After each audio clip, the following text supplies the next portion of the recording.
युवा तरंग तरंग तरंग तरंग युवा तरंग।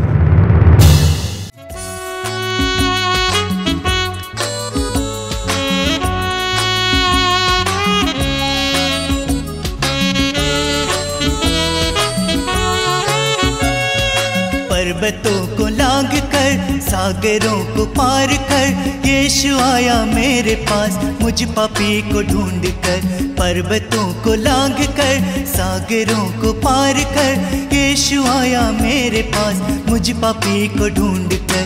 आओ प्रभु, आओ प्रभु, आओ प्रभु, तेरा स्वागत प्रभु। सबों को मेरा जय यीशु। मेरा नाम पायल शर्मा है और मैं saint John the Baptist church Marauli से हूँ और मैं यहाँ पे अपने जीवन के कुछ सुंदर घटनाओं का वर्णन करना चाहती हूँ। मैं बताना चाहती हूँ कि किस प्रकार प्रभु ने मेरे जीवन में कार्य किए। सबसे पहले मैं शुरुआत करूँगी मेरी मम्मी के जीवन से। आज से 2.5 साल पहले मेरी मम्मी को परमेश्वर ने एक असाध्य रोग दिया जिसको होने के बाद लगा कि अब इसका कोई चारा नहीं है। मेरी मम्मी 2-3 दिन के अंदर चलते फिरते अवस्था से आईसीयू में पहुंच गई और बड़े बड़े डॉक्टर्स ने, बीएचयू में उनका ट्रीटमेंट हो रहा था, बड़े बड़े डॉक्टर्स ने कहा कि अब वो इस बीमारी से कभी नहीं उठ पाएंगी।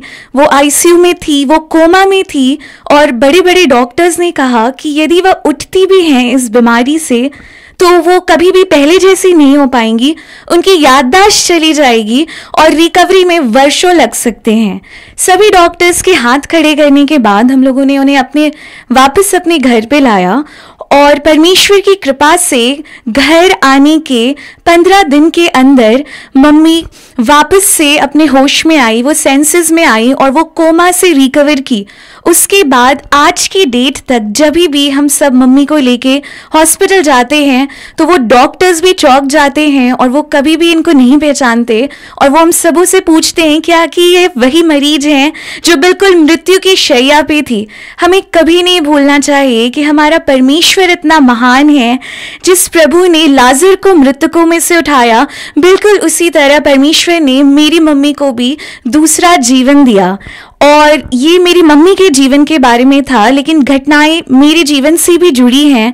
जिस समय मेरी मम्मी आईसीयू में थी उस समय मैं अपना मास्टर्स कर रही थी, मैं फाइनल ईयर में थी और क्योंकि मेरी मम्मी आईसीयू में थी तो सबों ने मुझसे कहा कि तुम पढ़ाई छोड़ दो, क्योंकि मैं कैलकाटा से अपनी पढ़ाई कर रही थी और समय बहुत कठिन था। मैं एक हफ्ते बनारस आती थी, मम्मी को देखती थी और अगले हफ्ते मैं कैलकाटा जाती थी। बहुत कठिन समय था। सबों ने मुझसे कहा कि तुम पढ़ाई छोड़ दो क्योंकि अभी कुछ भी हो सकता है, लेकिन परमेश्वर जिसके साथ है उसके विरुद्ध कुछ नहीं हो सकता, कोई भी बीमारियां नहीं हो सकती। इस कठिन समय में भी पवित्र आत्मा की शक्ति से मैंने निर्णय लिया कि मैं अपनी पढ़ाई को नहीं छोड़ूंगी। मैंने पढ़ाई को कंटिन्यू किया और कुछ समय के बाद जब मम्मी ठीक हुई उसके कुछ महीनों बाद मेरा रिजल्ट आया और इतने कठिन समय के बाद मैं यकीनन बिल्कुल भी क्लासेस नहीं अटेंड कर पाती थी और मेंटली भी स्टेबल नहीं रहती थी क्योंकि मेरी मम्मी डेथ बेड पे थी और कुछ भी हो सकता था। विश्वास था लेकिन फिर भी हम मनुष्य हैं और हम भयभीत हो जाते हैं। लेकिन रिजल्ट आने के बाद मैंने बहुत अच्छे अंकों के साथ अपनी परीक्षा को क्लियर किया और उसके बाद प्लेसमेंट का टाइम आया। मेरे सभी दोस्त प्लेसमेंट में बैठे, लेकिन मुझे अंदर से आवाज़ आती थी कि मुझे ये नहीं करना। मुझे ये नहीं पता होता था कि मुझे क्या करना है, लेकिन मुझे ये बहुत अच्छे से पता होता था कि मुझे क्या नहीं करना। मैंने कैलकाटा में प्लेसमेंट नहीं लिया, मैं वहाँ से वापस आ गई। मैं जून 2019 में पढ़ाई ख़त्म करके वापस घर आई और उसके बाद मैंने सोचा कि मैं टीचिंग लाइन में जाऊंगी क्योंकि मेरा इंक्लिनेशन था उस तरफ। मेरी मम्मी भी टीचर थी और शायद वहीं से ये इंटरेस्ट फॉर्म हुआ और 6 महीने के लिए मैं घर में बैठ के अपनी मम्मी की सेवा की, घर में समय समय दिया और साथ साथ मैंने पढ़ाई की। परमेश्वर की योजना बहुत सुंदर होती है, इतनी सुंदर कि हम उसे समझ नहीं पाते। स्पेशली हम जो यंग जनरेशन, हम जो युवक युवतियां होते हैं, हमारा विश्वास बहुत खोखला होता है। हम घबराते हैं, हम डरते हैं, हम दूसरों की बातें सुनते हैं और उनके अनुभव को लेके भूल जाते हैं कि जो परमेश्वर हमारे द्वारा कार्य करता है वो बहुत महान है। मैंने 6 महीना घर में बैठ के तैयारी की यूजीसी नेट परीक्षा की। अगर आप उसके बारे में जानते हो तो कॉलेज और यूनिवर्सिटी लेवल में यदि आप पढ़ाना चाहते हैं तो ये उसका एलिजिबिलिटी क्राइटेरिया होता है। 6 दिसंबर 2019 को मैंने ये परीक्षा लिखी। मन में बहुत सवाल होते थे, डर लगता था, लेकिन मैं प्रतिदिन परमेश्वर से जुड़ी रहती थी और मैं मिस्सा में भाग लेती थी। मैं प्रतिदिन परमेश्वर को ग्रहण करती थी और मेरा जो व्यक्तिगत प्रार्थना होता था उसमें मैं ज़रूर एक प्रार्थना करती थी कि प्रभु आप मुझे संभालिए और मेरे जीवन में चिन्ह और चमत्कार प्रकट करिए ताकि मैं ये वचन औरों में बांट सकूं। साक्ष्य बहुत बहुत बहुमूल्य होता है, इसलिए होता है क्योंकि ये सबसे सुंदर तरीका होता है एक दूसरे के विश्वास को बढ़ाने का। और परमेश्वर की कृपा से मैं बचपन से ही प्रार्थना में रही हूँ। मैंने बहुत सारे लोगों को साक्ष्य बांटते हुए देखा और हमेशा सोचती थी कि परमेश्वर मेरे भी जीवन में कार्य करेगा तो मैं भी ऐसे लोगों के विश्वास को बढ़ाऊंगी। और आज तक हर एक दिन की प्रार्थना का ये एक हिस्सा रहता है मेरे कि परमेश्वर मेरे जीवन में कार्य करे और मैं उनके कार्यों का बखान करूं और दूसरों के विश्वास को बढ़ाऊं। 6 दिसंबर 2019 को मैंने नेट का परीक्षा लिखा और उसके बाद 20-25 दिन का गैप था। 31 दिसंबर 2019 को मेरी परीक्षा का रिजल्ट आया। अगर आप सब इस परीक्षा के बारे में जानते होंगे तो आपको पता होगा कि ये डिफ़िकल्ट होता है और जिस अटेम्प्ट में मैंने ये परीक्षा लिखी उस अटेम्प्ट में 10 लाख लोगों ने इस परीक्षा में भाग लिया। उन्होंने परीक्षाएं लिखी थी और उनमें से सिर्फ 55,000 लोगों ने, मैं दोहराऊंगी, 10 लाख लोगों में से सिर्फ 55,000 लोगों ने इस परीक्षा को क्लियर किया। और ईश्वर की स्तुति हो, ईश्वर को धन्यवाद, उन 55,000 लोगों में से मैं एक थी। लोगों को वर्षों लग जाते हैं, 3, 4, 5, 6 बार वो इस एग्जाम को लिखते हैं और तब वो इस परीक्षा को क्लियर कर पाते हैं। ये बोलने के द्वारा मैं अपनी योग्यता को नहीं बताना चाहती, परंतु मैं यह बताना चाहती हूँ कि मेरे द्वारा जो परमेश्वर कार्य करता है और जो परमेश्वर मेरे जीवन को संचालित करता है उसके लिए कुछ भी असंभव नहीं है। मैं प्रत्येक दिन बाइबल में एक वचन को जरूर दोहराती थी, पढ़ती थी और सबों में बांटती थी। नीति वचन अध्याय 3 पद संख्या 5 हमसे कहता है कि तुम अपने सारे हृदय से परमेश्वर पर भरोसा करो और अपनी बुद्धि पर निर्भर मत हो। Proverbs chapter 3 versus 5, Trust in Lord with all your heart and do not lean on your understanding। मैंने प्रत्येक दिन यही किया क्योंकि हम जब किसी चीज की तैयारी करते हैं भविष्य की चिंता सबको होती है और डर सबको लगता है, लेकिन वो क्या है जो हमें थामे रहता है, जो हमें डरने नहीं देता? शैतान हर एक दिन हर एक घड़ी हमारे जीवन में आएगा। आप जब जब प्रार्थना में आगे बढ़े, मैं जब जब प्रार्थना में आगे बढ़ी, शैतान आया और उसने मेरे विश्वास को डगमगाने की कोशिश की। लेकिन हम उस परमेश्वर में विश्वास करते हैं जिसके लिए कुछ भी असंभव नहीं है। असंभव को संभव करने वाला परमेश्वर सदा हमारे साथ रहता है और उनकी कृपा से 31 दिसंबर को मैं हमेशा से प्रार्थना करती थी कभी पढ़ाई में ब्रेक नहीं आया तो अभी भी ना आए, और इस 6 महीने के अंदर मैंने ये बहुत बहुत अच्छी परीक्षा को क्लियर किया जिससे मुझे हिम्मत मिला कि मैं अपने जीवन में और भी कुछ कर सकती हूँ। अभी परीक्षाएं तो बहुतों ने क्लियर की, अगला सवाल आया कि नौकरी कैसे मिलेगी। परमेश्वर ने अभी भी मेरा साथ नहीं छोड़ा और मैंने अपने विश्वास को बढ़ाया। मैं बताना चाहूंगी कि विश्वास और भय, faith and fear can not exist together. यदि आप परमेश्वर में भरोसा करते हैं तो आपको बिल्कुल अपने मन में कोई शक और कोई भय नहीं रखना है। मैंने भी वही किया। मैंने सोचा कि यदि परमेश्वर की कृपा से मैं इतनी कठिन परीक्षा को क्लियर कर सकती हूँ तो नौकरी भी मुझे वही देगा। 31 दिसंबर के बाद मैंने जॉब के लिए अप्लाई करना स्टार्ट किया और 15 दिन के अंदर मैंने 3-4 जगह पे अप्लाई किया। 15 दिन के अंदर परमेश्वर की कृपा से, मैं कॉमर्स बैकग्राउंड से हूँ और कॉमर्स बैकग्राउंड के लिए इंडिया के top 10 colleges, Saint Xavier's college से मुझे टीचिंग जॉब के लिए कॉल आया और मैंने इंटरव्यू दिया। परमेश्वर की कृपा से मैंने उसे क्लियर किया और फरवरी से लेके आज तक मैं बहुत सुंदर तरीके से अपनी नौकरी को कर रही हूँ। मैं बताना चाहूँगी कि मैं जिस जॉब को कर रही हूँ वो भी मेरे लिए आसान नहीं है, क्योंकि शायद मैं अपने कॉलेज में सभी प्रोफेसर्स के बीच में सबसे यंग हूँ, सबसे छोटी हूँ, क्योंकि इस कार्य के लिए बहुत अनुभव चाहिए होता है। तो जब मैंने कार्य करना स्टार्ट किया तो जितने लोग मुझे जानते थे सबों ने मुझसे पूछा कि तुम ये कैसे करती हो। तो मैंने कहा कि मैं तो अयोग्य हूँ, लेकिन जो परमेश्वर मेरे द्वारा कार्य करता है वो बहुत योग्य है। और जब मैं क्लास में जाती हूँ तो लगभग अपनी उम्र या मुझसे 1 साल या 2 साल छोटे बच्चों को जब पढ़ाती हूँ, मैं उन्हें संभालती हूँ, मेरे मुख से हर एक वचन जो निकलता है वो प्रभु द्वारा संचालित होता है, क्योंकि मैं आज भी अपने को बहुत अयोग्य मानती हूँ।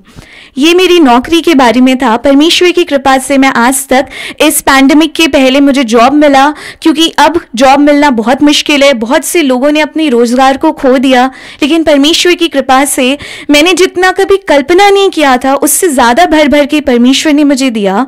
और उसके बाद अभी जून के मंथ में मैं वाराणसी में थी और मुझे वापस कलकत्ता जाना था, क्योंकि मेरे यूनिवर्सिटी से कुछ काम था, कॉल आया, मुझे वहाँ जाना पड़ा। मैं जिस फ्लैट में रहती थी उस फ्लैट के ओनर ने मुझसे कहा कि मुझे 2 दिन के अंदर ये फ्लैट खाली करना होगा। लेकिन मुझे लगा कि अब मैं किधर जाऊँ, इस पैंडेमिक के समय कहीं भी जाना भी सेफ नहीं होता था। मैं बहुत परेशान हुई। रात को थकने के बाद जब मुझे कुछ नहीं समझ में आया तो मैंने स्वामी जी को कॉल किया, मैंने फादर से बात की, उन्हें सब कुछ बताया। उन्होंने मुझसे कहा कि तुम ये मत, मैंने उनसे कहा कि मेरे साथ कोई नहीं है इस शहर में, मुझे नहीं पता अब मैं कहाँ जाऊँगी और कल सुबह तक मुझे ये फ्लैट खाली करना है। लेकिन फादर ने मुझसे कहा कि ये बिल्कुल नहीं सोचना है कि मेरे साथ कोई नहीं है, क्योंकि परमेश्वर सदा हमारे साथ है। चाहे आकाश और पृथ्वी टल जाए, परंतु परमेश्वर के वचन जो उन्होंने कहा है वो कभी नहीं टलेगा। उन्होंने मुझसे कहा तुम प्रार्थना करो और तुम सो जाओ। मैंने बिल्कुल वैसा ही किया। शायद आप लोगों को ये चीज़ें बहुत छोटी लगे, लेकिन जब आप परेशानी के समय इन चीज़ों का अनुभव करेंगे और इनसे बाहर निकलेंगे तो आपको समझ में आएगा कि ये बहुत बहुमूल्य है। और मेरे साथ बिल्कुल वैसा ही हुआ। अगले दिन मैं जिस इंस्टीट्यूशन में काम करती हूँ, मुझे अपने आप वहाँ से कॉल आया कि मुझे वो लोग बिल्कुल अच्छी तरीके से एकोमोडेशन प्रोवाइड करेंगे। और एक क्षण जब मुझे नहीं पता था मैं कहाँ जाऊंगी, अगले ही क्षण मेरे सर पर एक छत था। परमेश्वर की स्तुति हो, परमेश्वर को धन्यवाद। अभी तक सब कुछ बहुत अच्छा चल रहा था। अक्टूबर के समय मैं कलकत्ता में ही थी और मुझे पता चला कि मेरे घर में मेरी माता है, मेरा भाई है और मेरे पिता हैं। मुझे पता चला कि मेरी मम्मी को डेंगू हो गया है, मेरे भाई को इस महामारी ने, इस वायरस ने ग्रसित कर लिया है। और मुझे लगा अब तो घर जाना होगा, क्योंकि कौन करेगा देखभाल, सब कुछ करना है। और मैं कलकत्ता से वापस बनारस आई। इस पैंडेमिक के बीच में, यात्रा के बीच, हर एक समय प्रभु मेरे साथ रहा, मुझे कुछ नहीं हुआ। और घर आने के बाद मम्मी का प्लेटलेट काउंट बहुत कम होता गया, 40,000 20,000 तक आ गया। परमेश्वर की कृपा से हम लोगों ने प्रार्थना की, निरंतर प्रार्थना की। मैं फिर से बोलना चाहूंगी कि जब जब हम विश्वास में आगे बढ़ते हैं, शैतान हमारे जीवन में परेशानियां लाता है। एक कॉलेज एग्जाम या स्कूल एग्जाम को पास करने के लिए भी हमें एक परीक्षा देनी होती है। तो बिल्कुल यदि आप प्रार्थना में आगे बढ़ेंगे, आप विश्वास में आगे बढ़ेंगे, तो प्रभु आपकी परीक्षा लेगा। और हमारे जीवन में भी यही हुआ। निरंतर एक के बाद एक परेशानियां आती गई। परमेश्वर की कृपा से हम सबों ने प्रार्थना किया और मम्मी बहुत अच्छे से डेंगू से रिकवर की। उसके बाद मेरा भाई, जिसको इस कोविड-19 के वायरस ने ग्रसित किया, परमेश्वर ने उसको भी बहुत सुंदर रूप से चंगा किया। फिर मेरे पापा की तबीयत भी खराब हुई, लेकिन परमेश्वर ने उन्हें भी चंगा किया। परमेश्वर हमसे साम 91 स्तोत्र 91 में परमेश्वर हमसे कहता है कि यदि हम सर्वोच्च ईश्वर को अपना शरण स्थान मानेंगे तो महामारी हमारे घर के निकट नहीं आएगी। महामारी हमारे घर के निकट आई भी, लेकिन हम बिल्कुल सुरक्षित रूप से उससे बाहर निकले। इन सभी वरदानों के लिए हम पिता परमेश्वर को धन्यवाद देंगे। साथ ही साथ हम बताना चाहेंगे कि मेरे जॉब के साथ मुझे पीएचडी करना था और मुझे नहीं पता था मुझे उसके लिए कहाँ एडमिशन लेना है। इस समय में परमेश्वर की कृपा से मैंने जहाँ चाहा बिल्कुल सुंदर तरीके से मुझे मेरी पीएचडी के लिए भी एडमिशन मिला। और इन सभी वरदानों के लिए, परमेश्वर के अद्भुत कार्यों के लिए मैं पिता परमेश्वर को धन्यवाद देना चाहूँगी। दीदी, आप बहुत अच्छा बोली, बहुत अच्छा बताई। आपके घर पारिवारिक प्रार्थना कैसे होती है? हमारा पारिवारिक प्रार्थना, अगर मैं सच बताऊं तो पहले हम लोग प्रार्थना में नहीं थे, लेकिन हर एक परेशानी के साथ हमारा विश्वास बढ़ता गया। और प्रत्येक दिन मेरी मम्मी जो बहुत बड़ी बीमारी से उठी हैं, उनके दिन की शुरुआत भी प्रार्थना से होती है। और हम लोग प्रत्येक दिन ज़रूर से कुछ भी करें, लेकिन शाम को पारिवारिक प्रार्थना ज़रूर करते, पूरे दिन के लिए धन्यवाद करते और ईश्वर की स्तुति आराधना ज़रूर करते, जो बहुत ज़रूरी है। हम भले भोजन ना खाएं, लेकिन अब प्रार्थना इतना अहम हिस्सा है हमारे जीवन का कि हम उससे बिल्कुल नहीं भूलते हैं। दीदी, जैसा कि आपने बताया कि आप पढ़ा रहे हैं, तो आप आगे प्रभु के लिए क्या करना चाहेंगे? परमेश्वर के लिए अगर मौका मिले, मैं महसूस करती हूँ कि मौका मुझे मिल चुका है और मैंने कार्य करना भी शुरू कर दिया है, जो मैं अभी कर रही हूँ। ईश्वर के वचनों को मैं सब में फैला रही हूँ। ऐसा नहीं है कि परमेश्वर सिर्फ मेरे जीवन में कार्य कर रहा है, बहुतों के जीवन में परमेश्वर कार्य कर रहा है, लेकिन हम सब शर्माते हैं, हम सब बोलना नहीं चाहते, हम सब उसे स्वीकार नहीं करना चाहते, हम पहचानते नहीं। तो मुझे जिस प्रकार से प्रेरणा मिली है, मैं सबसे पहले ये करूँगी, मैं सभी युवक युवतियों को और को भी प्रेरित करना चाहूंगी कि वो परमेश्वर के वरदानों को पहचाने और अपने जीवन में जो कार्य हो रहे उनका बखान करे, ईश्वर की स्तुति करे और ईश्वर को धन्यवाद करे। जिस प्रकार मुझे विश्वास का दान मिला है, मैं उससे भी सबों में बांटना चाहूंगी। धन्यवाद देता हूं प्रभु को इस कार्यक्रम के लिए, और इसके लिए भी धन्यवाद देता हूं कि आप इसके साथ जुड़े हुए हैं। और मेरा पूर्ण विश्वास है कि इस कार्यक्रम के जरिए आपको और आपके परिवार को और आपके दोस्तों को कृपाएं मिल रही हैं। जरूर हमारे साथ जुड़े रहेंगे, लाइक करेंगे, कमेंट करेंगे और शेयर करेंगे। अधिक से अधिक युवक युवतियों को इससे जोड़ने का प्रयास कीजिए, ताकि वे भी इस कार्यक्रम की कृपा को प्राप्त कर सकें। मैंने आपसे कई बार कहा कि इस कार्यक्रम में मैं कम वचन दूंगा, लेकिन कुछ घटनाएं और कहानियां आपके सामने रखूंगा जो आपके लिए प्रेरणादायक होंगे। कुछ साल पहले की बात है, करीब 10-12 साल पहले मुझे कार्यक्रम के लिए मुंबई जाना था, और मुंबई में बांद्रा समुद्र के तट के पास एक घर में मुझे 2-3 रोज टिकना पड़ा, रुकना पड़ा।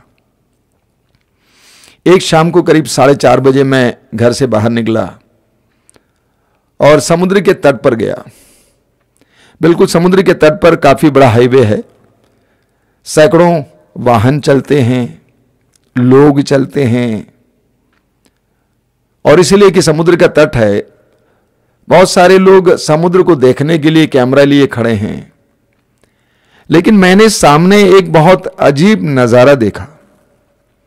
अन्य समुद्र तट की तरह उस जगह पर बालू नहीं था, बल्कि पत्थर के टुकड़े थे, चट्टान चट्टान चट्टान चट्टान चट्टान।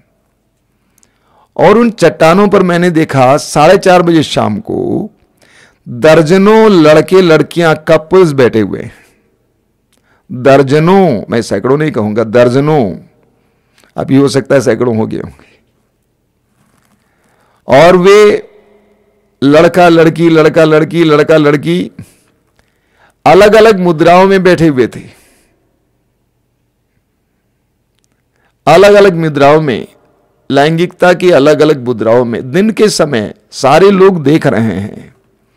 मैं विश्वास नहीं कर पा रहा था कि ये भारत है कि विदेश है, क्योंकि पहली बार मैं देख रहा था इसको। इसके बारे में एक बार मैं विवरण दे रहा था, तो एक युवा ने मुझसे कहा, स्वामी जी आप मत भूलिए हम युवा हैं, ये मत भूलिए कि हम युवा हैं। मैंने पूछा युवा मतलब क्या है? सेक्स? क्या युवा का मतलब सेक्स है? मैंने कहा पुत्र तुमने इंसान को कहां से कहां गिरा दिया। क्या इंसान सिर्फ सेक्स है? क्या इंसान सिर्फ सेक्स है? कहां गया उसका ज्ञान? कहां गया उसका विज्ञान? कहां गई उसकी बुद्धि? कहां गई उसकी प्रतिभाएं? कहां गई कला, कहां गई सत्य की खोज, कहां गए इतिहास, कहां गई आध्यात्मिकता, कहां गई करुणा, दया, सेवा। इंसान को तुमने कहां से कहां गिरा दिया। You have reduced human into sex. ये कितना बड़ा पतन है। मैंने पूछा, तुमने ए.आर. रहमान के बारे में सुना है? ए.आर. रहमान, जिसको संगीत के लिए, म्यूजिक डायरेक्शन के लिए ऑस्कर अवार्ड मिला, दुनिया का सबसे बड़ा कीर्तिमान मिला। गरीब परिवार का था, बड़ी मुश्किल से, बड़ी कठिनाई से उसकी मां ने उसको पाला। लेकिन ए.आर. रहमान ने अपनी युवावस्था में रियाज किया, कीबोर्ड लेकर, इंस्ट्रूमेंट्स लेकर रियाज किया, परिश्रम परिश्रम परिश्रम परिश्रम। वो गरीब ए.आर. रहमान विश्व का सबसे बड़ा कीर्तिमान म्यूजिक के लिए पाया। वो इंसान है, वो युवा है। मैंने पूछा, क्या तुमने देखा है जाड़े के मौसम में उत्तर भारत में लोग जब ठिठुर रहे हैं, बड़े सवेरे जवान लड़के लड़कियां हल्के वस्त्र पहनकर सड़क पर दौड़ रहे हैं, एथलीट्स दौड़ लगा रहे हैं, परिश्रम कर रहे हैं कहीं पहुंचने के लिए। वो युवा है। मैंने पूछा, तुमने सुना है पीवी सिंधु के बारे में?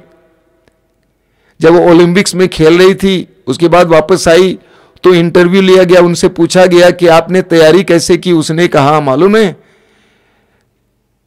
ओलंपिक्स में जाने से 2 महीने पहले से मैंने मोबाइल लेना बंद कर दिया, अपनी एकाग्रता को ना तोड़ने के लिए। किसी के साथ कोई संपर्क नहीं। वो युवा है। मैंने कहा, बेटा, युवा का मतलब सेक्स नहीं है, युवा का मतलब है ऊर्जा,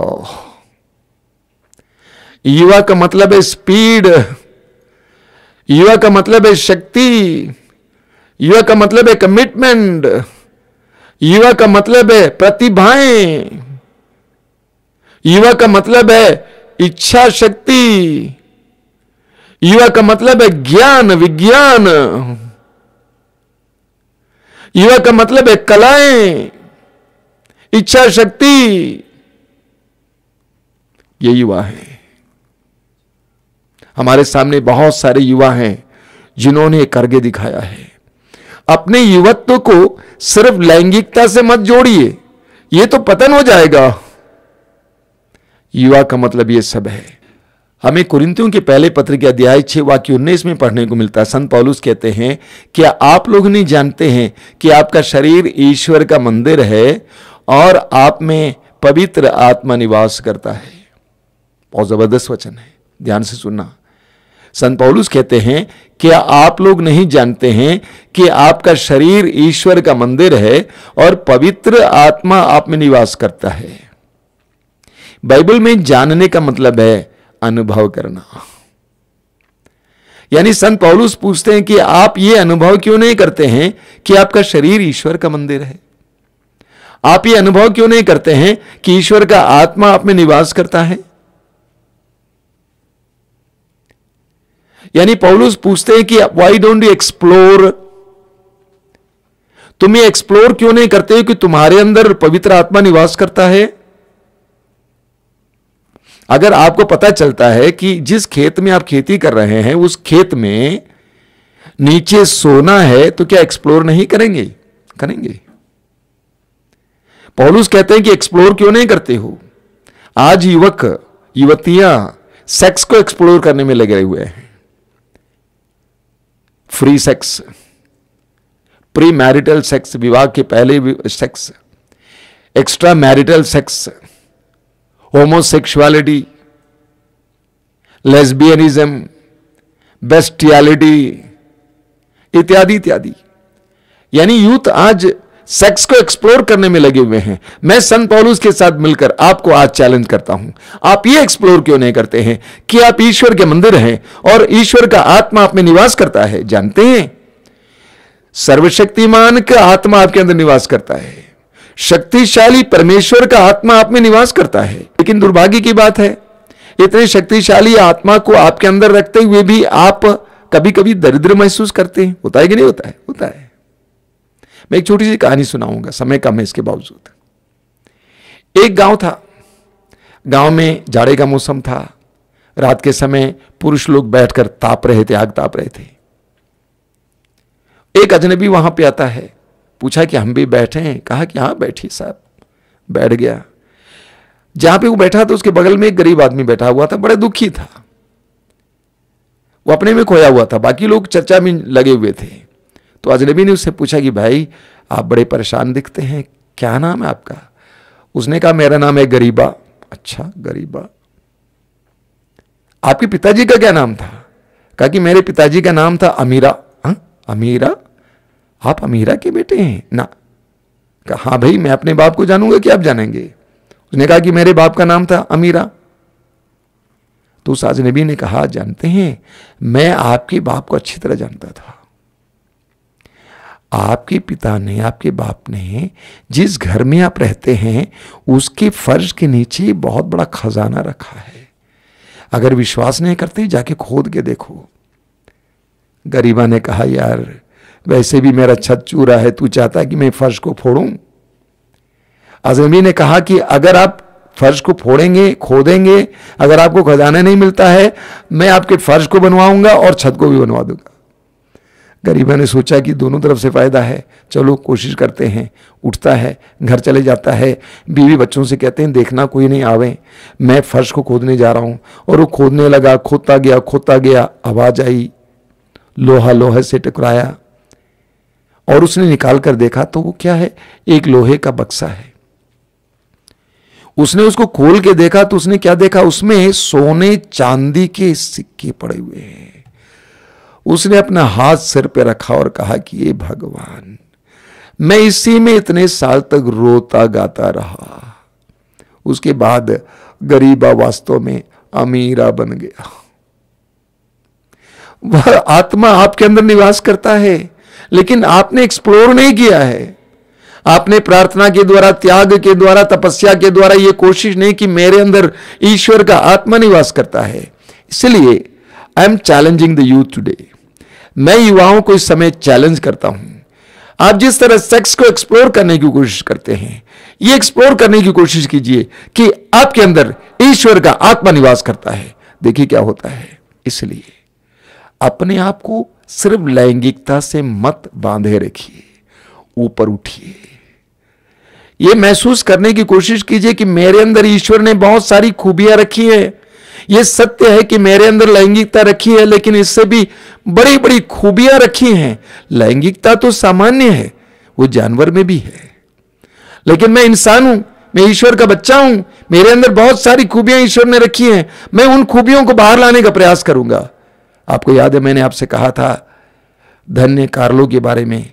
कार्लो ने कहा कि ईश्वर हर इंसान को ओरिजिनल भेजता है इस संसार में, लेकिन दुर्भाग्यवश अधिकतर लोग फोटोकॉपी बनकर मर जाते हैं।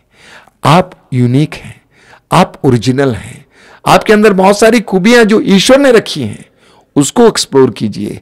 सिर्फ सेक्स में मत रहिए। प्रार्थना करें, आंखें बंद कीजिए।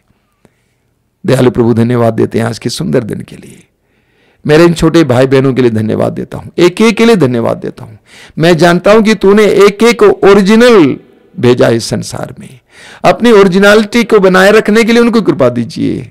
उनको इस बात का एहसास दीजिए कि वो बहुत कीमती हैं। उनको इस बात का एहसास दीजिए कि वे सेक्स से ऊपर उठने के लिए बुलाए गए हैं। प्रभु यीशु उनको कृपा दीजिए अपने अंदर की खूबियों को ढूंढने के लिए, ये पाने के लिए, अपनी प्रतिभाओं को, अपनी कलाओं को, अपने ज्ञान को, अपनी शक्तियों को बढ़ाने के लिए कृपा दीजिए। सर्वशक्तिमान परमेश्वर, पिता और पुत्र और पवित्र आत्मा आप लोगों को आशीर्वाद प्रदान करें। आमीन। गीत को गुनगुनाते हुए जाएं। प्रभु आप सबको आशीष दें। सबको जय यीशु। मैं तो पाप नीच था, पाप का गुलाम था, माँ के गर्भ से ही मैं पाप के नशे में था। मैं तो पाप नीच था, पाप का गुलाम था, माँ के गर्भ से ही मैं पाप के नशे में था। कितना प्यारा अनोखा है, मुझको ढूंढता है वो दीन बंधु यीशु, वो पापियों का मित्र वो। आओ प्रभु, आओ प्रभु, आओ प्रभु, तेरा स्वागत प्रभु। मैं तो खोई भेड़ था, हर नजर से दूर था, बोझ से दबा हुआ मेरा ये बदन भी था। मैं तो खोई भेड़ था, हर नजर से दूर था, बोझ से दबा हुआ मेरा ये बदन भी था। कितना प्यारा अनोखा है, मुझको ढूंढता है वो दीन बंधु यीशु, वो पापियों का मित्र वो।